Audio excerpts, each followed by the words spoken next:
On December 3rd, 2011, I attended one of the most impressive ceremonies I have seen since becoming a Mason. In that ceremony, conducted by the Grand Lodges of Illinois and Missouri, Most Worshipful Brother Terry L. Seward, Grand Master of the Grand Lodge of Illinois, exercised an authority unique to Grand Masters and made Brother Clifton Truman Daniel a Mason at sight. Brother Daniel is an accomplished man, having been Director of Public Relations for a college, a feature writer and editor for a major newspaper, an author of 2 books, and a frequent lecturer and fundraiser.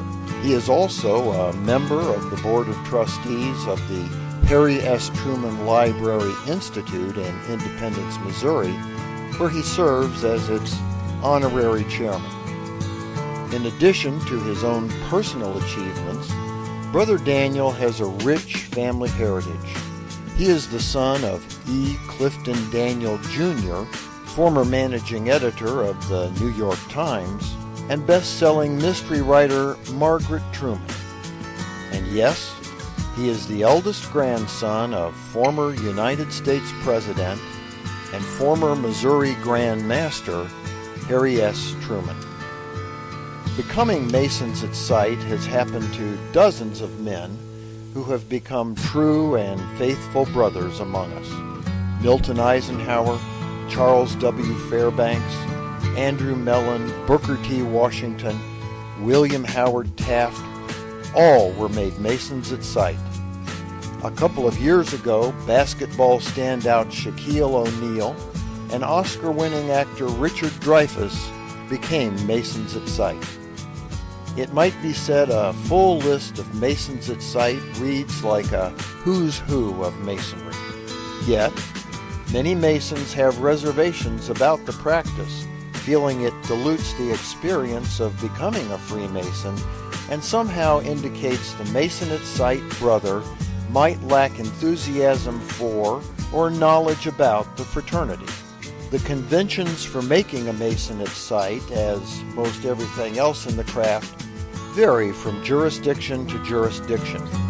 In some jurisdictions, including mine, Missouri, the making of a Mason at sight is prohibited. In general, however, the procedure employs some form of ritual and obligation and has guidelines for how many brothers must be present. According to Masonic scholar Albert Mackey, the mode of exercising the prerogative is this. The Grand Master summons to his assistance not less than 6 other Freemasons, convenes a lodge, and without any previous probation, but on sight of the candidates, confers the degrees upon him, after which he dissolves the lodge and dismisses the brethren. Of course, not everyone does things according to Mackey. Still, some brothers hold the general conception that the process of making a Mason at sight is almost literal. The Grand Master snaps his fingers and voila, a new Mason. It doesn't work that way.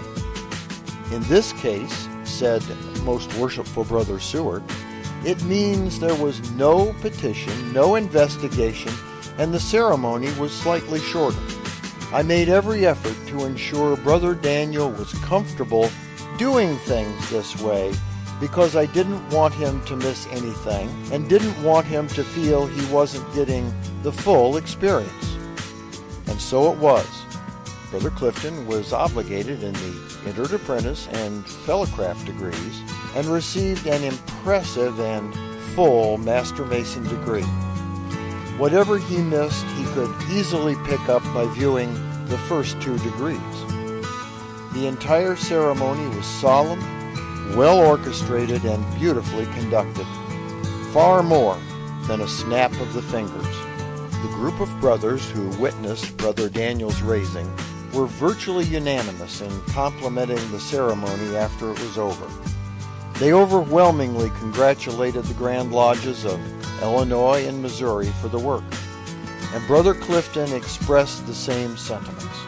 To look at it from another point of view, every one of those fortunate to be in attendance in that packed lodge room in Joliet can now say something very few can claim. I saw the making of a Mason at sight. For the Whence Came You podcast, this is Steve Harrison with the Masonic Minute.